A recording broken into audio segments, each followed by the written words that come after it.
The head of Germany's Federal Office for Civil Protection and Disaster Relief has warned citizens to prepare for blackouts and to stock up on food and water in advance. In recent weeks, Europe has been enjoying warmer than average temperatures, but according to forecasts from Maxar Technologies LLC, a cold snap is on its way for Central Europe, and by early December, it's going to be quite frigid.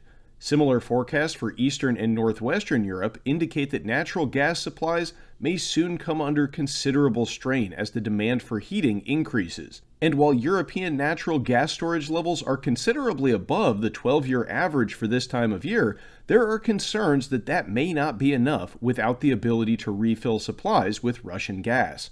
The destruction of the Nord Stream 1 and Nord Stream 2 pipelines has left Germany in a difficult situation this winter, in which engineered blackouts may be required to maintain the integrity of the electrical grid. And the destruction of those pipelines is looking more and more like an act of deliberate sabotage, with Swedish investigators reporting this week that remnants of explosives have now been found at the scene, along with reports that satellite monitors detected two vessels with trackers disabled in the vicinity of the pipelines prior to those explosions in September.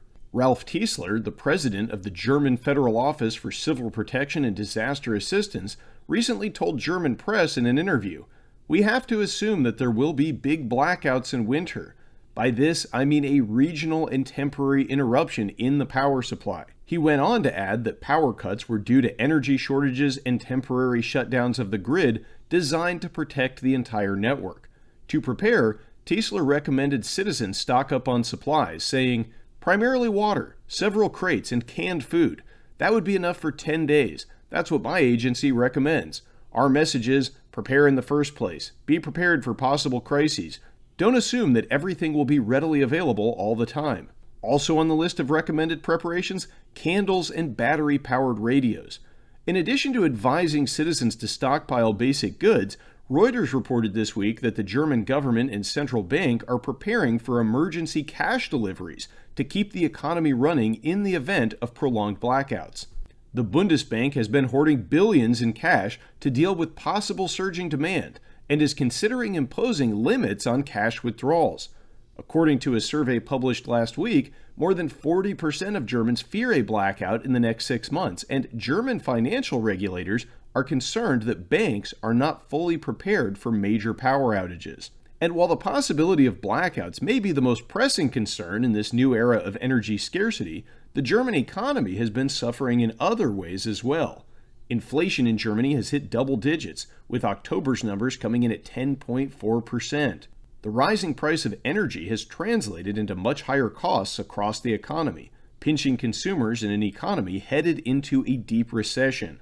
Germany has the largest manufacturing economy on the continent, dominated by the automotive, engineering, chemical, and electrical industries. But those industries have one thing in common. They are all extremely energy intensive, and the cutoff of the supply of cheap Russian energy has put them in peril. A recent survey revealed that 41.4% of German industrial companies say the only way for them to conserve natural gas is if they cut back production, and the figures were significantly higher for the glass and ceramic, pharmaceutical, and chemical industries. Germany, traditionally a highly productive economy and net exporter of goods, has seen their balance of trade fall significantly in 2022 as a result of declining industrial output. And all of this economic uncertainty is beginning to weigh on the minds of German citizens. On Monday, the Financial Times reported that anti-war protests are stretching across Central Europe. For several weeks now, they report, rallies have been popping up on Monday evenings, with some attended by merely dozens of protesters, but larger rallies drawing crowds in the hundreds.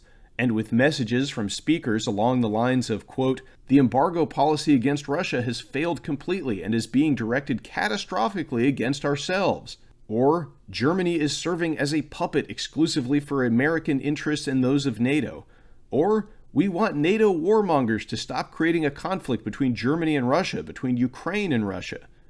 You have to wonder, how much longer before such sentiments become the mainstream among the German citizenry? And if you're watching this video and you happen to be on the ground in Germany or anywhere in Europe for that matter, let me know what things are like on the ground for you. So the picture for Germany this winter is looking somewhat bleak, but what lessons can we learn here? What's the takeaway?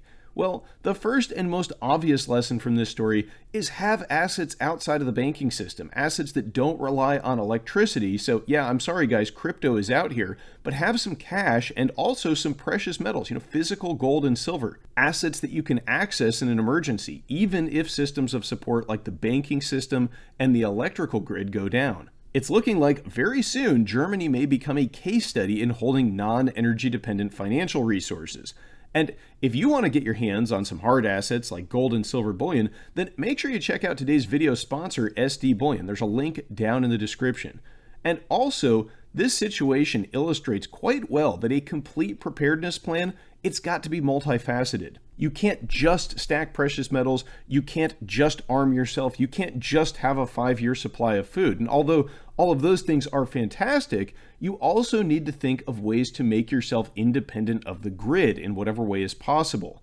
A complete off-grid retreat with total power independence is out of the reach for many of us, but some combination of battery backup, solar power, generators, and stockpiled fuel can go a long way towards reducing our dependence, and a little bit of preparedness is a lot better than nothing. I mean, even a wood stove could be a lifesaver in the type of environment that Germany is about to face. And finally, the big question here from a geopolitical and economic standpoint is how much more of this will US European allies be willing to take before they want to throw in the towel on the sanctions and economic warfare against Russia? The EU-Russian oil embargo and the G7 price cap are right around the corner, and the energy situation is already looking pretty grim for many in the EU. And let's face it, this isn't the generation that survived the Great Depression and the Second World War. Most of us in the West are accustomed to times of plenty, and we've grown pretty soft. I have to imagine that sooner rather than later, the citizens in Germany and other power-strapped EU countries are going to get sick of the inflation, the energy rationing, and the general economic malaise brought on by the end of cheap Russian energy. And if they do, the fallout, it might not be pretty. So let me know what you think in the comments down below. Thanks for watching, everybody. Smart Silver Stacker